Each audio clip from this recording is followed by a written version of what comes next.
During the week, a report from the United States National Intelligence Council told us that by 2030, Asia will have overtaken Europe and America combined in terms of global power.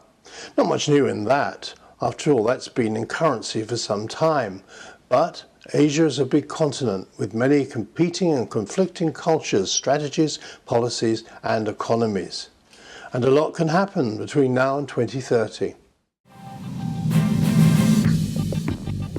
Welcome to Agenda, and joining me again this week is Chief Geopolitical Analyst Robert Kaplan.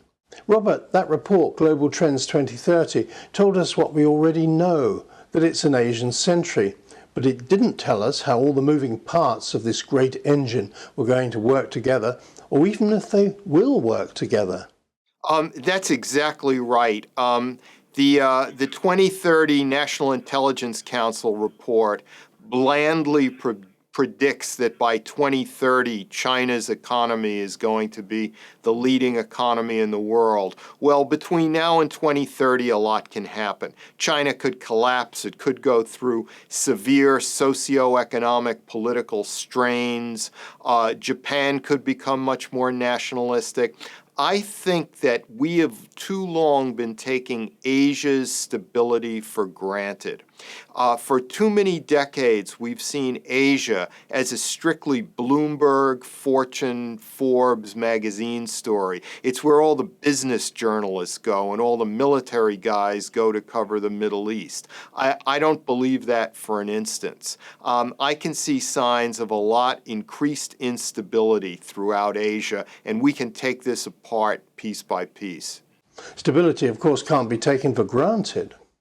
Yes, that's the core point. Let's look at it country by country. The Chinese Communist Party, which is just a fancy name for the latest Chinese dynasty, has led China to unprecedented standards of growth, economic development over the past 30 years.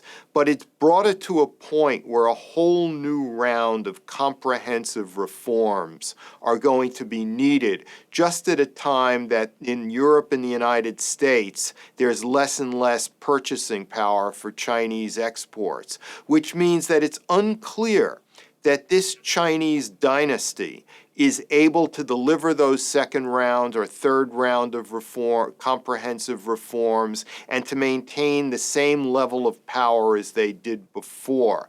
And if power devolves, if there is a massive political crisis, you could have unrest in Inner Mongolia, unrest in the Turkic Uyghur Xinjiang province, unrest in Tibet. You could have a military, a People's Liberation Army and Navy and Air Force that are more autonomous and less completely under the control of civilian leaders, with results that could lead to more instability, more incidents in the South China Sea, in the East China Sea. And then there's Japan and Vietnam to talk about, and other countries as well.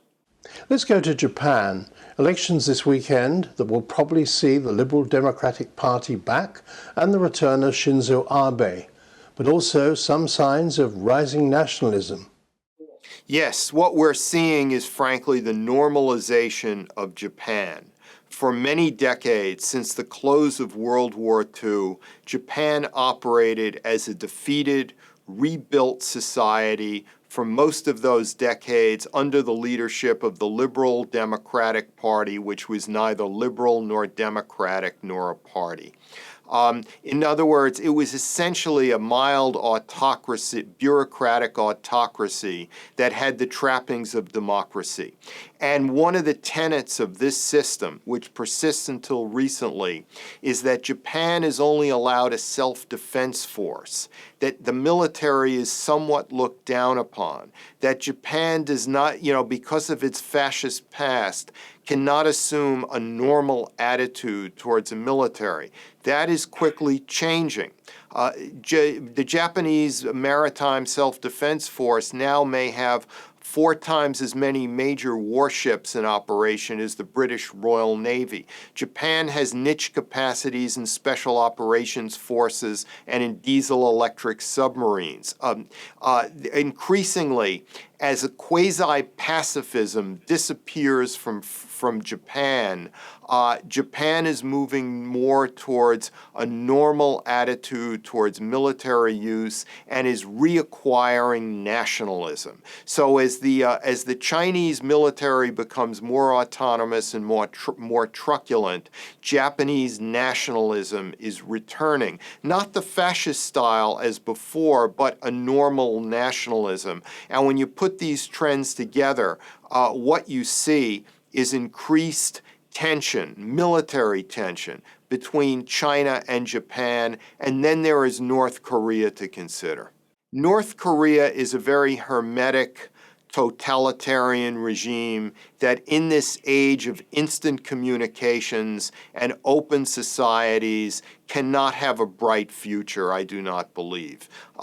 In other divided country scenarios of the 20th century that involved one ethnic group divided artificially by ideology, East and West Germany, North and South Vietnam, North and South Yemen. In all cases, the two parts came together in tumultuous fashion within a relatively short period of time, with all the experts being wrong as to what would happen. So while China militarizes more and becomes more unstable internally, while Japan reacquires nationalism, you have the prospect of sometime in the future of a North Korean unraveling, perhaps. Both candidates for president in the South Korean election favor reunification. But a very senior Korean diplomat told me just a few days ago that the cost to the South would be huge and that some kind of normalization might be a better way. Yes. Look, slow, gradual change is always to be preferred to sudden, tumultuous change, because sudden, tumultuous change usually leads to upheaval and instability. This isn't always the case, but it's usually the case. I don't think anyone, including especially the South Koreans, want to see a sudden implosion of North Korea.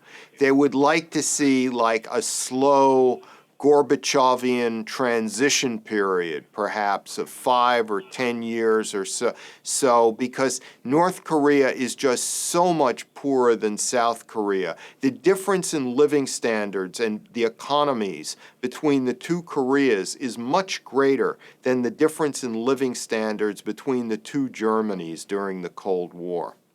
Now, Vietnam's also interesting, and then briefly, we should not forget India.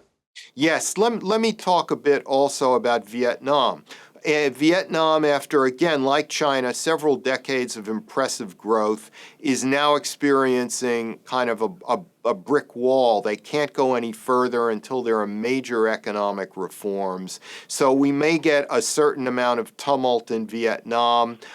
We have the South China Sea issue, the East China Sea issue, which is because all these states have been building navies and air forces and cyber capabilities. They now have this fight over territory in the blue waters off East Asia. The power balance between China and Vietnam, between China and the Philippines, between China and Malaysia gets worse each year as China pulls ahead and is more and more able to intimidate its neighbors. Therein lies the importance of the United States Navy, playing such a great role. India, of course, as you mentioned, is part of what I call the Indo-Pacific region. And India, simply because of where it is and the size of its economy and air force and navy, is a somewhat counterbalance to China.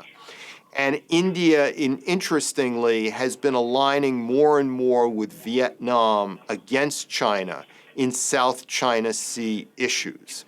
So that again, we're back to increasing instability. We had several decades of an internally focused China of a quasi-pacifistic Japan, of an undynamic India, a Vietnam that was just focused internally on building up its economy, and a unipolar American naval power in the Western Pacific. That age is giving way to a much more complicated epoch of rising Chinese power, plateauing American power, more nationalistic Japan, and a more robust Indian foreign and defense policy. So again, Asia will provide us with interesting news in the years and decades to come. Robert, thanks very much for that analysis. And thank you for being with Stratfor. See you next time.